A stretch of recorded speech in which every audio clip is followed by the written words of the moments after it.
Hello everyone, welcome to mister classes. आज हम start करेंगे Lindemann theory of unimolecular reactions. तो स्टार्ट करते हैं topic Lindemann theory of unimolecular reactions. ठीक है, देखो थ्योरेटिकल पोस्टुलेट्स की बात करते हैं पहले। आप नोट करते जाएंगे।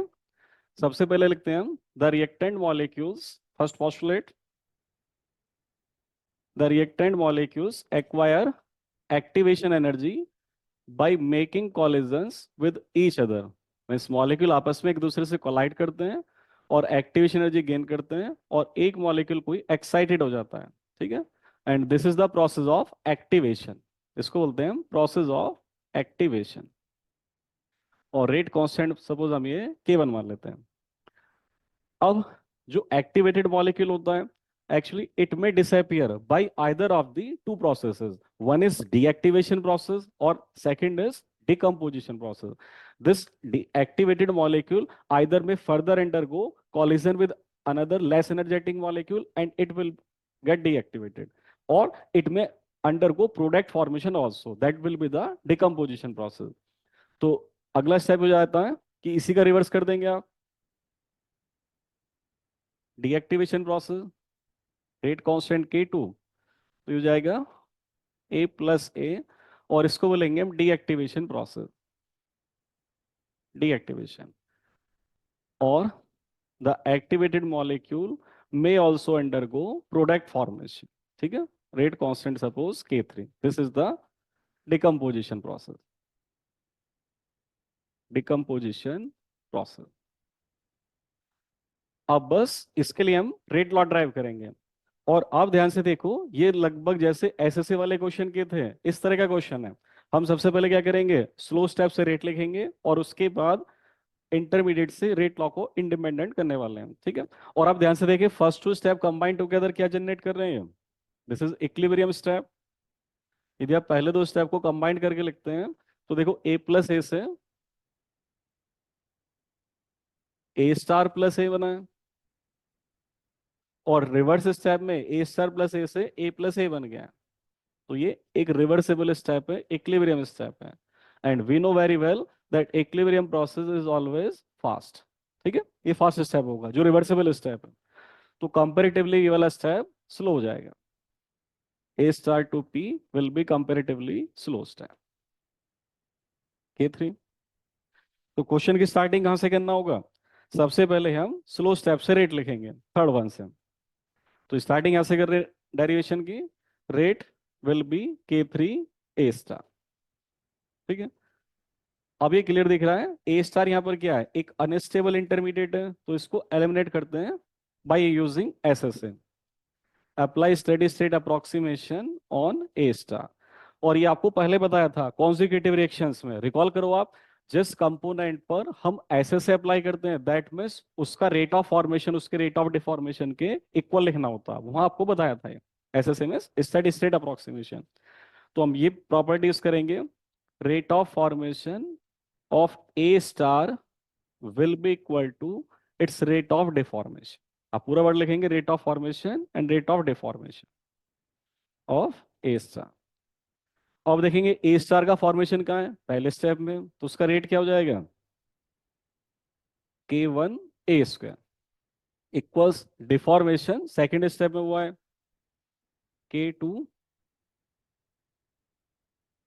इंटू A, प्लस थर्ड से K3A*। और अब हम क्या करेंगे, राइट हैंड साइड में A* कॉमन लेकर इसको सिंप्लीफाई कर लेंगे। राइट हैंड साइड में A* को कॉमन लेंगे तो बचेगा ये K2A+K3।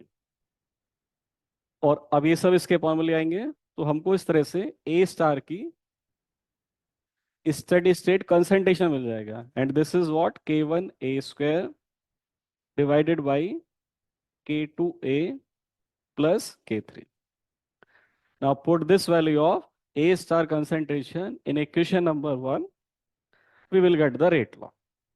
तो ये वैल्यू 2 से, सपोज इक्वेशन नंबर 2 है, सो हम 2 का रिजल्ट 1 में अप्लाई कर रहे हैं, अप्लाई कर देते हैं इसको। और जैसे ही आप 2 का रिजल्ट 1 में अप्लाई करेंगे तो बस एक K3 मल्टीप्लाइड हो जाएगा। ठीक है ना, देखो ये K3 एक्स स्टार है बस, बाकी A स्टार है। So final rate of reaction will be K1 K3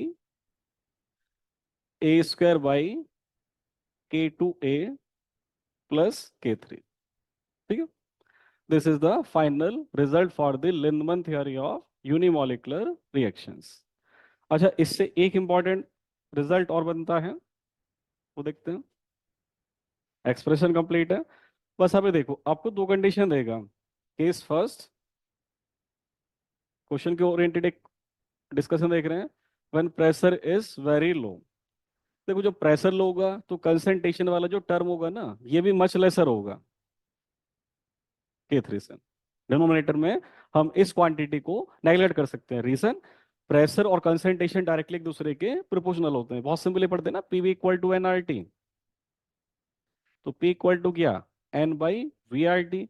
N by V is nothing but concentration, P equal to C R T. तो यहाँ से क्लियर दिख रहा है, constant temperature pressure is directly proportional to concentration. तो यदि pressure low होगा that means concentration भी लो ही रहा होगा। तो ये वाला फैक्टर इसके रेस्पेक्ट में नेग्लिजिबल होगा और इसको जीरो मान सकते हैं आप। और जैसे इसको आप जीरो मानेंगे इक्वेशन नंबर थर्ड के अंदर, मान लो थर्ड है, तो यहाँ से जो रिजल्ट बनेगा एक्चुअली थर्ड से रिजल्ट आएगा, इसको जीरो मान ले तो बस यहाँ K3 बचेगा। देखो मैं इसको हाइड कर लेता हूँ और फिर एक K3 से K3 कैंसिल आउट हो जाएगा। तो बस इतना बचेगा R equals K1 A square. और इस टाइम देखो आप रेट लॉ में कंसंट्रेशन की पावर में क्या बच रहा है, कंसंट्रेशन की पावर में ध्यान से देखो आप 2 बच रहा है। ठीक है, तो जो भी रेट लॉ में कंसंट्रेशन की पावर होती है वही तो ऑर्डर ऑफ रिएक्शन होता है। तो इस केस में जब प्रेशर लो होगा, order of reaction will be 2। ठीक है, इस कंडीशन में ऑर्डर ऑफ रिएक्शन 2 होगा। अब सेकंड केस अप्लाई कर दो सेम टाइप से। इस बार प्रेशर हाई मान लो, रिवर्स। तो जब प्रेशर हाई होगा बस इनइक्वलिटी रिवर्स हो जाएगी। इस बार concentration factor will be much greater than K3। तो अब की बार इस क्वांटिटी को आप नेगलेक्ट कर दोगे, यहाँ पर जीरो मान लोगे। और जैसे इसको जीरो मानोगे देखो फिर ए से एक पावर कैंसिल आउट हो जाएगी और हमको क्या मिलेगा, बचा हुआ है R equals K1 K3 by K2 और कंसंट्रेशन ए। अब इसको करके देख लो, इसको जीरो पुट कर दिया, ए से एक पावर कैंसिल आउट हो जाएगी K1 K3 बाई K2 और ए। और इस बार कंसंट्रेशन पावर कितना है, 1। तो इस केस में ऑर्डर ऑफ रिएक्शन कितना हो जाएगा, 1 हो जाएगा। तो ये रिजल्ट इंपॉर्टेंट है, इसको अच्छे से याद रखोगे आप। लिंडमैन थ्योरी का बहुत इंपॉर्टेंट फेवरेट क्वेश्चन एग्जामिनर का, कि ऑर्डर ऑफ रिएक्शन बताओ at low pressure and at high pressure. तो रिजल्ट क्या बन गया, जब प्रेशर लो होगा ऑर्डर 2 होगा, जब प्रेशर हाई होगा ऑर्डर 1 होगा। और देखो इसको याद करने के लिए ट्रिक याद रखो, रिवर्स होता है। देखो प्रेशर, रिजल्ट ऐसे याद रखेंगे आप, जैसे प्रेशर एंड ऑर्डर। ठीक है, देखो लो प्रेशर पर क्या ऑर्डर आया है, लो पर 2। और हाई प्रेशर पर क्या आ गया, हाई प्रेशर पर 1 आ गया। तो एक्चुअली रिजल्ट ऐसे याद रखो आप,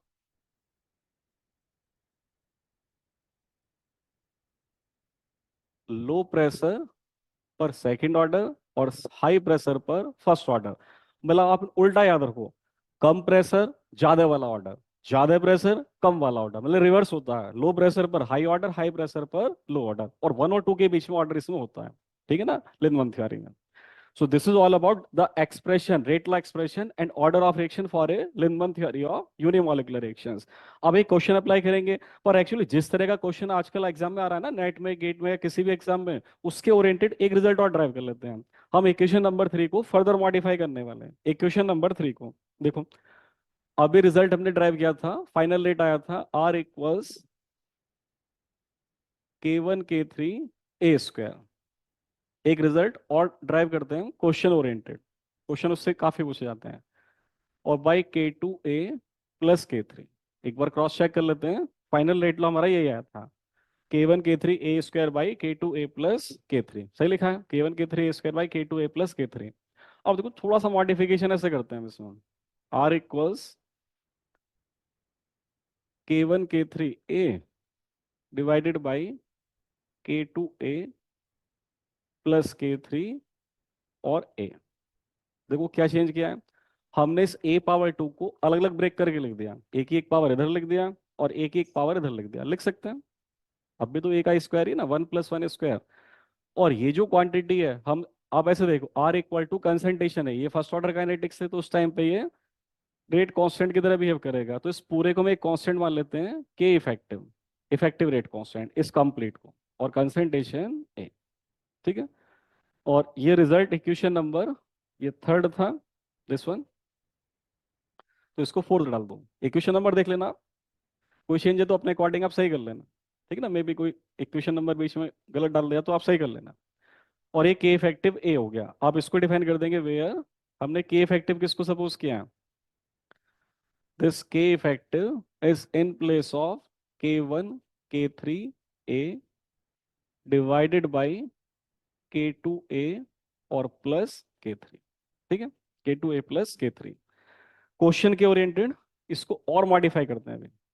अभी आप देखेंगे फिर आपको क्वेश्चन में ज्यादा कैलकुलेशन नहीं करना हो, पहले से रिजल्ट ड्राइव कर लेते हैं। टेक रेसिप्रोकल बोथ साइड्स, दोनों साइड का उल्टा कर दो, 1/k इफेक्टिव विल बी, ये ऊपर ये नीचे आ जाएगा, दोनों फ्रैक्शन का रिवर्स कर दिया, दोनों साइड को उल्टा कर दिया, तो ये वाली क्वांटिटी नीचे आ जाएगी k1 k3 a। अब राइट हैंड साइड को सेपरेटली डिवाइड करेंगे हम, सो k2a/k1 k3a। ठीक है, और प्लस k3/k1 k3 और 1/a। अब जो कैंसिल आउट है वो कैंसिल आउट करो, और बाकी जो रिजल्ट बचा हुआ उसको नोट करेंगे, तो यहाँ पर ये कैंसिल आउट हो रहा है केवल, और इसमें k3 कैंसिल आउट हो रहा है, और रिजल्ट क्या बचेगा हमारे पास, रिजल्ट जो बचा उसको लिखते हैं। तो रिजल्ट बच रहा लेफ्ट हैंड साइड से 1/k इफेक्टिव इक्वल्स, इसको पहले लिखते हैं 1/k1 1/a। ठीक है, और प्लस 1/k1 k2/k3, ये आ गया। और ध्यान से देखो, ये स्ट्रेट लाइन फॉर्म की इक्वेशन आ गई, y equal to mx + c। तो ये स्लोप के प्लेस पर होगा और ये कंप्लीट इंटरसेप्ट होगा, तो इसको आप ग्राफिकली दिखा सकते हो, this will be a straight line. ठीक है, 1/k effective versus 1/a plot करते हैं इसमें। ठीक है, दिखाओ ग्राफ।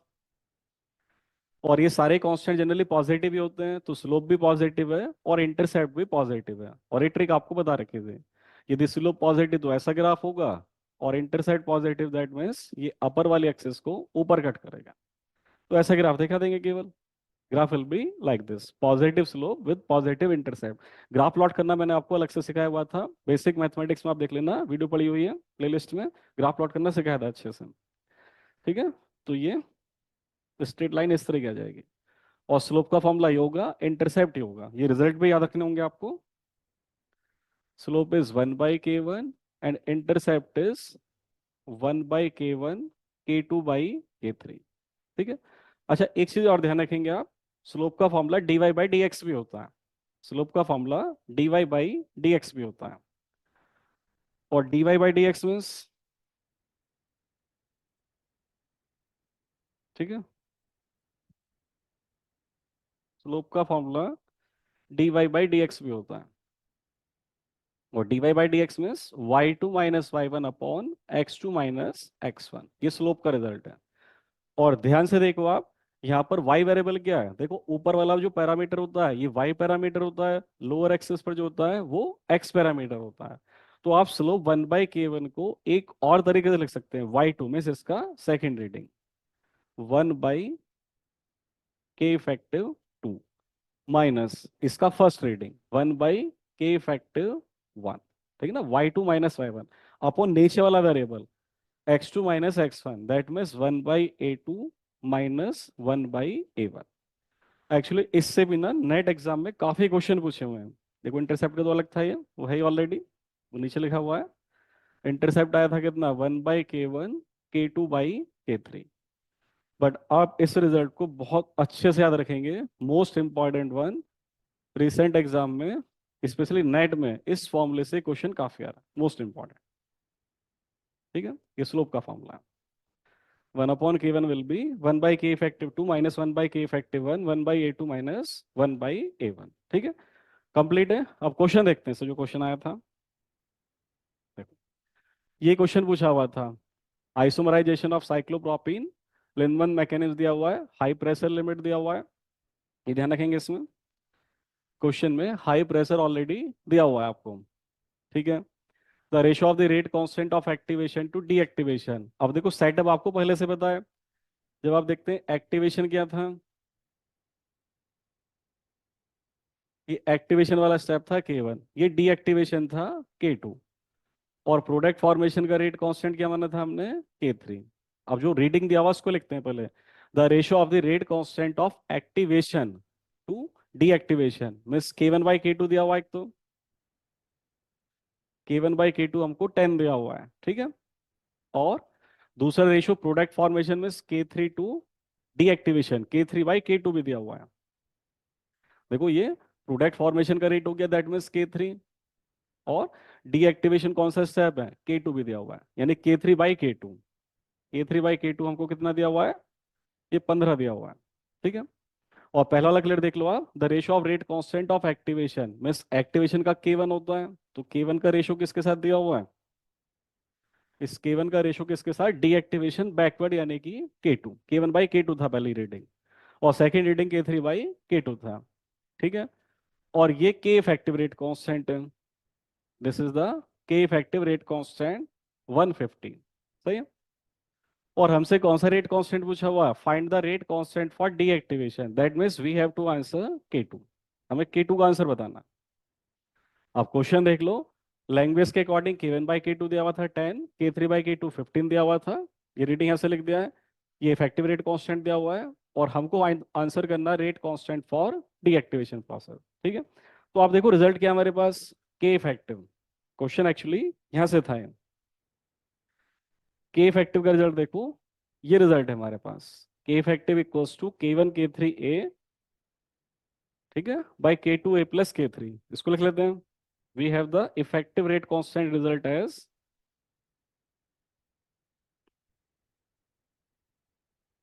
K1/K3A by K2A+K3। ठीक है,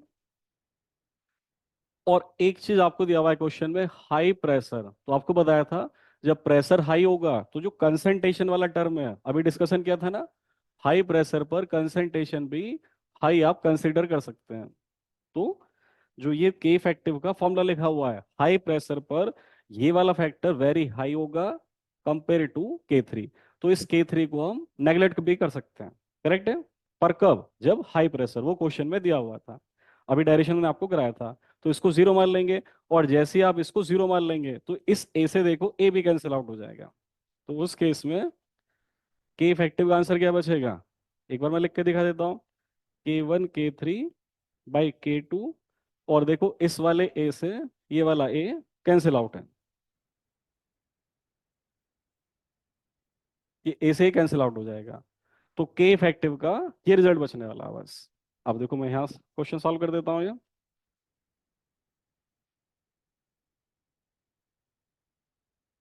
के इफेक्टिव में लिख देता हूँ, के इफेक्टिव क्वेश्चन में 150 दिया हुआ था। ठीक है ना, यूनिट आप देख लेंगे, जो भी यूनिट दी थी पर सेकंड में था। चलो इसके बाद अब देखो यहाँ से स्टार्ट करते हैं। हमारे पास रिजल्ट है के इफेक्टिव इक्वल टू, अच्छा एक काम और करो, जब ए से कैंसिल आउट हो गया, इसको एक हिस्सा में ही पे लिख देता हूँ, बचा क्या, K1/K2 और इंटू K3, कितना रिजल्ट बचा। अब एक काम कर लेते हैं, अपने तरफ से K2 का मल्टीप्लाई और K2 का डिवाइड कर लो, कोई इफेक्ट नहीं होगा, सेम क्वांटिटी से मल्टीप्लाई और सेम क्वांटिटी से डिवाइड किया हुआ है। बट इसका बेनिफिट ये होगा, अब आप इसको K3/K2 को एक साथ लिख सकते हैं, तो हम ये लिख सकते हैं K1/K2 और K3/K2। करेक्ट है, और एक क्या बचा, K2। अब ये सब रेटिंग हमें दिया हुआ है, देखो के इफेक्टिव कितना है 150,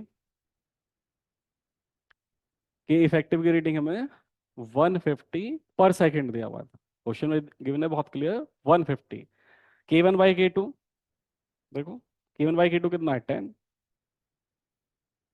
K1/K2 है 10, ठीक है, इंटू K3/K2 15, और एक K2। तो देखो ये भी 150 और ये भी 150, तो परफेक्ट कैंसिल आउट हो जाएगा। K2 का आंसर 1 पर सेकेंड हो जाएगा। ठीक है, या ऐसे लिख दें 1.0 पर सेकेंड, क्योंकि लेफ्ट में 150, राइट में 150, 150 से 150 कैंसिल आउट हो गया। तो इस क्वेश्चन का राइट आंसर बी हो जाएगा, 1। ठीक है, so this is all about Lindemann theory of unimolecular reactions. Hope समझ में आया होगा। तो thank you very much video देखने के लिए। वीडियो अच्छी लगी हो तो लाइक कर देना और चैनल को सब्सक्राइब कर देना। Thank you.